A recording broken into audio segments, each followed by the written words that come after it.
Assalamualaikum warahmatullahi wabarakatuh. Perkenalkan, nama saya Iqbal Doni Nuryanto dari kelas B1 Ilmu Administrasi Negara.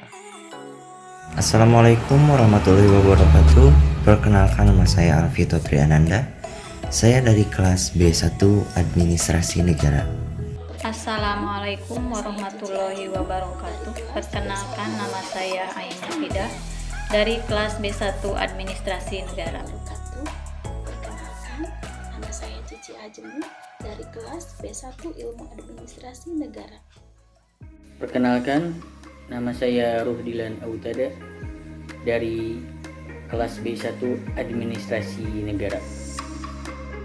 Kami dari kelompok 2 akan membahas tentang peluang. Nah, apa sih peluang? Peluang itu adalah salah satu topik dalam matematika yang mempelajari kemungkinan dari suatu kejadian. Ada dua istilah penting dalam peluang yang akan kita pelajari, yaitu adalah pertama, ruang sampel. Ruang sampel adalah kumpulan semua kejadian yang mungkin terjadi. Jadi, semua kejadian yang mungkin terjadi itu disebut ruang sampel. Dalam menulis atau membuat atau menghitung ruang sampel ada beberapa cara nih. Kita bisa membuat tabel, kita bisa membuat diagram pohon, kita bisa membuat himpunan pasangan berurutan, kita bisa menggunakan aturan perkalian. Nanti kakak akan contohkan beberapa dari sini. Yang kedua yang penting adalah titik sampel. Nah, titik sampel ini adalah bagian dari si ruang sampel, itu adalah anggota dari ruang sampel, yaitu masing-masing dari kejadian tersebut. Yang pertama, kita akan belajar yang namanya titik sampel dan ruang sampel pada pelemparan koin. Nah, koin itu memiliki dua buah sisi ya, ada angka dan gambar. Jadi kalau kita punya koin, nanti di sini ada yang angkanya misalnya 100, nah di sini ada gambarnya, ada burung misalnya. Nah, ini burung Philippines. Maaf ya kakak kurang bisa menggambar. Jadi kalau ada satu koin dilempar, ada dua kemungkinan kejadian yang bisa terjadi, yaitu munculnya angka atau munculnya gambar. Nah, gimana nih kalau terdapat dua koin atau lebih ya? Jadi misalnya ada 2 koin, 3 koin, 4 koin. Nah, gimana nih cara mencari ruang sampelnya atau mencari banyaknya ruang sampel, anggota ruang sampel? Untuk mencarinya, untuk mencari banyak anggota ruang sampel, itu kita bisa menggunakan rumus seperti ini, 2 pangkat N. Jadi ini kita menggunakan notasi-notasi pada himpunan. N itu adalah jumlah anggota dari S, itu ruang sampel, itu adalah 2 pangkat N ya. N ini adalah jumlah koinnya. Ini adalah jumlah koin. Misalnya kalau kita punya 2 koin ya, maka jumlah anggota ruang sampel yang mungkin itu adalah 2 pangkat 2 atau 4. Kalau kita menggunakan 7 koin, maka kita punya 2 pangkat 7. Itu 2 pangkat 7 itu 256. 128 ya, 128. 128 kemungkinan kejadian. Nah, kita juga bisa nih menggambar ruang sampel dan anggotanya untuk pelemparan koin dengan menggunakan diagram pohon. Nah, kita coba aja ya. Jadi kalau kita mau hitung hanya berapa sih banyak anggota dari ruang sampelnya atau berapa banyak sih titik sampel yang ada di ruang sampel, nah itu cukup dengan menggunakan 2 pangkat N. Tapi kalau kita mau detail, kita mau melihat ada titik sampel apa saja sih dalam pelemparan koin tersebut, nah kita mesti menggambar dengan diagram pohon atau dengan tabel. Contoh yang pertama, kakak punya 4 buah koin dilempar bersamaan. Kita disuruh menggambarkan ruang sampelnya. Nah, jadi kalau menggambar ruang sampel koin tuh sebetulnya biasanya lebih mudah menggunakan diagram pohon ya. Jadi untuk koin yang pertama, kita punya kemungkinan gambar, kita punya kemungkinan angka. Nih, diagram pohon seperti ini. Untuk kemungkinan yang kedua ya, jadi ini koin pertama misalnya muncul gambar. Koin keduanya, mungkin dong muncul gambar, muncul angka. Koin ketiganya, ini masih juga tadi kan kalau misalkan koin pertama muncul gambar, koin keduanya bisa gambar, bisa angka. Kalau koin yang pertama tadi muncul angka, koin keduanya juga sama nih, bisa gambar, bisa angka. Itu koin kedua ya.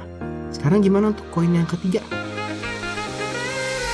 Ini sama nih, jadi ini untuk koin yang ketiga masih sama. Berarti ini kita punya gambar, kita punya angka, kita punya kemungkinan gambar, kita punya kemungkinan angka, kita punya kemungkinan gambar,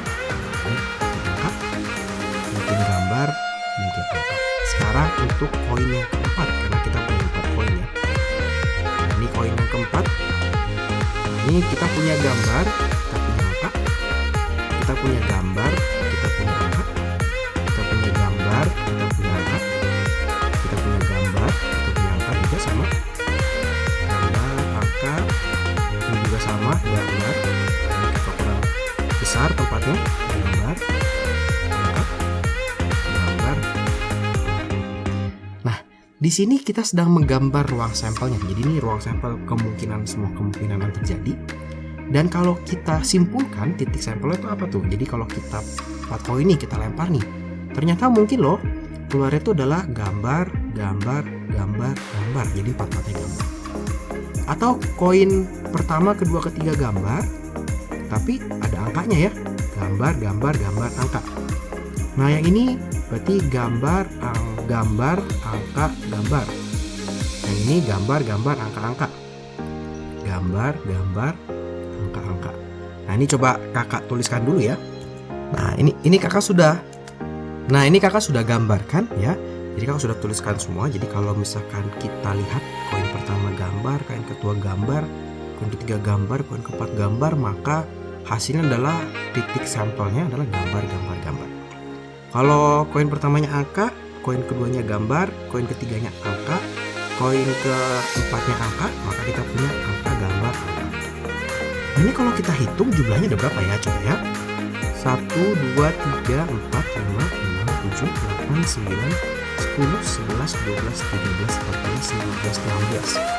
Ternyata jumlah titik sampelnya, ini jumlah titik sampel, nah itu ada 16. Nah ini sesuai ya dengan rumus yang tadi yang kita punya nih. Rumus di mana jumlah anggota dari ruang sampel adalah 2 pangkat N, dimana nih 2 pangkat 4 karena ada 4 buah koin, sehingga kita punya 16 ya. Ini kita sudah menggambar ruang sampelnya. Biasanya kalau ruang sampel pertanyaannya adalah bagaimana dengan beberapa pertanyaan nih, misalnya berapa kejadian atau titik sampel yang menunjukkan minimal 3 gambar. Jadi kita mesti lihat di sini nih, kita maunya yang minimal 3 gambar. Jadi kalau di bawah 3 gambar kita nggak mau gitu ya. Kakak tandakan yang pakai ini ya dengan tanda orange. Maka kalau kita lihat ini ada 4 gambar masuk. Ini masuk ya, ini 3 gambar, ini 2 gambar enggak, ini 3 gambar masuk. Ini 3 gambar masuk. Nah, cuma ada 1, 2, 3, 4, 5. Ini cuma ada 5 saja ya, cuma ada 5 titik sampel. Sekarang untuk yang menunjukkan 2 gambar ya, untuk yang menunjukkan 2 gambar, kakak tandai dengan warna biru. 2 gambar, ini 4 gambar, 3, ini 2 gambar. Ini ada 2 gambar, 2 gambar. Ini ada 2 gambar, ada 2 gambar. Ini ada 2 gambar. Ada 1, 2, 3, 4, 5, 6. Oh ternyata ada 6 ya. Yang 2 gambar ternyata ada 6. Yang C berapa kejadian atau titik sampel yang maksimum 3. Berarti boleh 1, 2, 3, 4. Boleh 1, 2, 3 gambar ya. Boleh 1, boleh 2, boleh 3 gambar.